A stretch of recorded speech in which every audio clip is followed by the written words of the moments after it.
محمد صاحبہ کراچی سے سوال کرتی ہیں کہ میری شادی کو 10 سال ہوئے ہیں، ابھی جا کر میرے خامد نے میرا حق مہر ادا کیا ہے۔ اب پچھلے 10 سالوں کی زکوٰۃ کیسے ادا کروں، اور کروں تو اس کا حساب کیسے کروں؟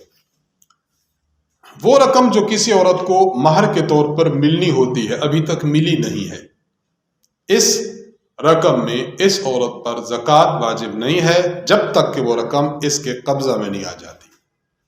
فقہائے کرام نے اس قسم کے رقوم کے متعلق ایک اصول لکھا ہے، مفصل اصول تو آپ کو کتب میں ملے گا، میں اس کو اجمالاً عرض کر دیتا ہوں۔ 3 قسم کے دین ہوتے ہیں، جسے عام زبان میں ہم ادھار بھی کہہ سکتے ہیں، عام زبان میں قرض بھی کہہ سکتے ہیں۔ ایک ہوتا ہے دین قوی، ایک ہوتا ہے دین متوسط، ایک ہوتا ہے دین ضعیف۔